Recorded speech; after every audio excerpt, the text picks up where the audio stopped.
Rezeki biadillah ikhwas sekalian. Rezeki biadillah. Allah bukakan rezeki. Saya cuman karena tidak enak kalau saya mau menceritakan keadaan saya pribadi ya. Kalau pengalaman saya pribadi terlalu banyak bukti-bukti nyata subhanallah yang saya hadapin pribadi. Pada saat lagi terdesak dari sisi ekonomi, godaan luar biasa. Ada pinjaman yang berbunga, ada yang begini, ada yang begitu. Tetap saya tolak, saya komitmen. Sampai pada titik terakhir, titik klimaksnya saya pertahankan. Allah berikan jalan keluar yang tidak masuk di akal ikhwah. Betul-betul tidak masuk di benak saya. Saya ceritakan salah satunya. Pada saat saya ada masalah kemarin di Kalibata. Ini untuk diambil ibrah saja. Restoran saya buka 2 tahun 8 bulan.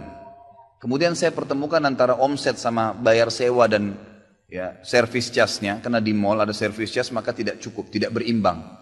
Saya merasa selama hampir 3 tahun tidak mendapatkan keuntungan.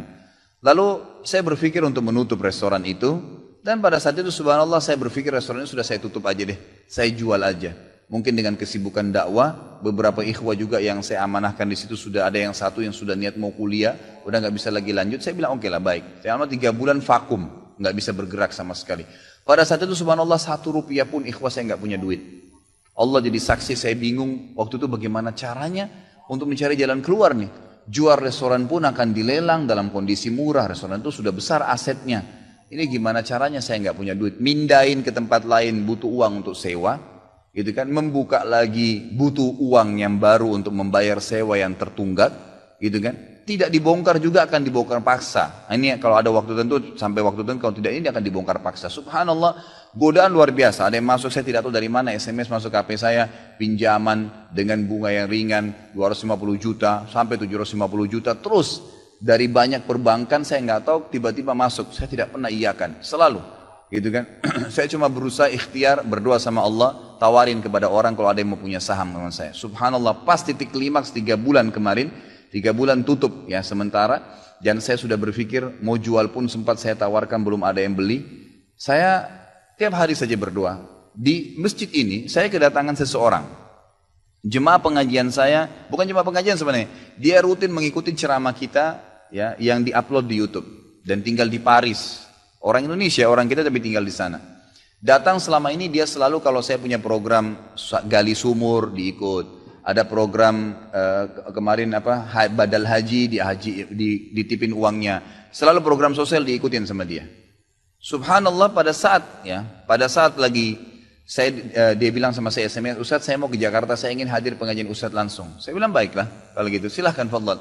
Selesai pengajian kita, waktu itu selesai jam 9 malam, kurang lebih seperti jam-jam seperti ini.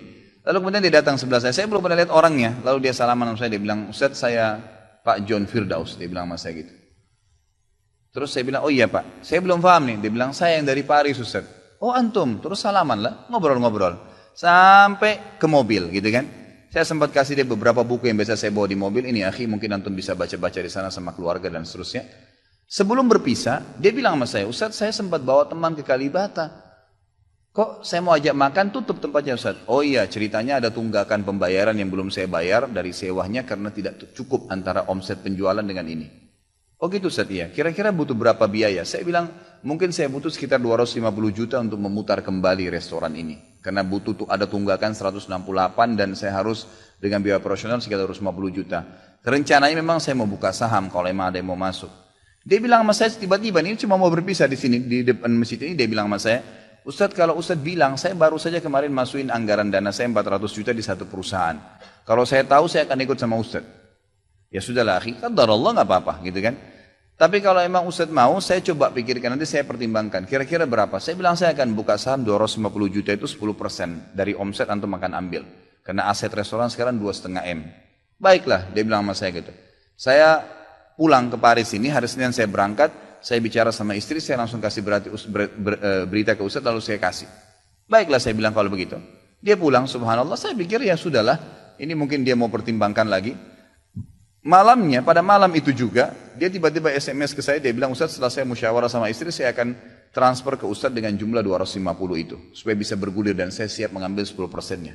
Gitu kan, saya syukur kepada Allah, alhamdulillah ada jalan keluar gitu.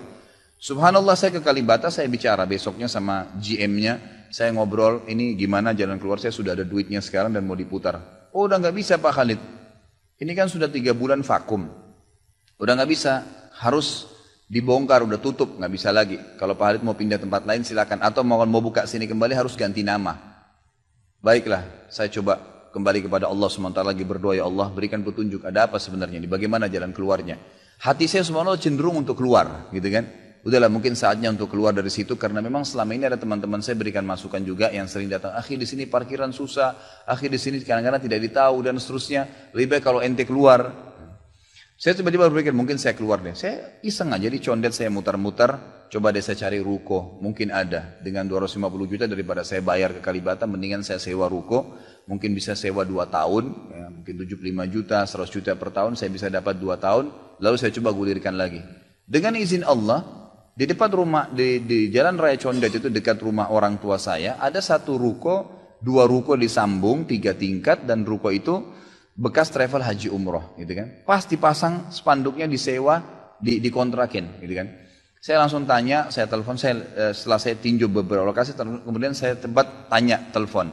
Dia bilang boleh, silakan Bapak lihat, saya lihat ke dalam, cocok, alhamdulillah 3 lantai itu. Kemudian saya tanya sewanya, ternyata dananya juga mencukupin, gitu kan, dananya mencukupin. Lalu kemudian saya mulailah ya proses, saya bayar sewanya, kemudian saya juga proses pemindahan, dan insya Allah dalam waktu dekat akan dibuka. Tapi saya melihat dari pelajaran sini ikhwah, bahwasanya jalan keluar dari Allah itu ribuan, jutaan jalan keluarnya. Sabarin aja, nikmatin prosesnya. Setiap penawaran haram, tolak, jangan pernah mau. Dengan izin Allah akan ada jalan keluar. Tidak ada. Kata Nabi SAW, "Man taraka syai'an lillah abdalahu khairan min." Gitu kan? Jadi tidak ada sama sekali. Subhanallah, pada saat itu saya harus bayar sewa 225 juta. Uang sisa 250 juta pada saat itu. Terus kemudian saya sempat telepon ke akh itu lagi, ya, Pak John, semoga Allah jaga beliau. Saya sempat telepon, kemudian saya katakan, akhi, kemarin antum bilang antum sempat masukin dana 450 di 400 di Jakarta itu. Bagaimana kalau antum tarik uang itu, kalau masih bisa, kita gabungin aja, sahamkan per 250 juta itu ada 10%. Antum ambil aja 30% dari semua total omset penjualan nanti, tidak usah dengan 750, dengan 650 saja, gitu kan? Dia bilang kalau itu sudah nggak bisa Ustaz, tapi memang coba saya pertimbangkan deh. Saya akan coba hubungin teman-teman di Paris ini yang sudah biasa, yang kenal antum, gitu kan? Kalau yang kenal antum mungkin mereka bisa. Baiklah, fadhal. Subhanallah, besok dia SMS lagi ke saya, Ustaz, saya sudah musyawarah dengan istri, ternyata saya punya dana cukup. 650, kami yang pegang semua saham itu, ditransfer uang semua ke saya. Yang tadinya saya dari 1 rupiah tidak pegang duit, masuk uang 650 juta ikhwah, tidak masuk di akal. Gitu. Sesuatu yang tidak masuk. Orang ini saya nggak kenal, nggak pernah ketemu, sekali ketemu di sini, dan sekarang sudah kembali ke Paris. Setiap kali saya bilang akadnya saya akan kirim, baru tadi saya kirim akadnya.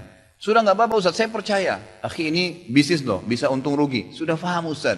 Orang lain aja banyak bisnis dia rugiin saya nggak takut, apalagi sama Ustaz. Sudah silakan, alhamdulillah. Saya melihat Allah berikan jalan keluar yang sangat dimudahkan. Yang penting nikmatin prosesnya dan yakin kepada Allah SWT. Jangan takut, gitu kan? Jangan takut. Dan ada banyak kisah seperti dalam hidup saya yang saya mungkin sebagian tidak diceritakan, gitu kan? Cuma ini tadi saya buka supaya memang bisa ada pengalaman. Karena rata-rata sini karena hanya masalah kekhawatiran saja, kekhawatiran rezeki yang insya Allah tidak akan ada masalah dalam kehidupan kita.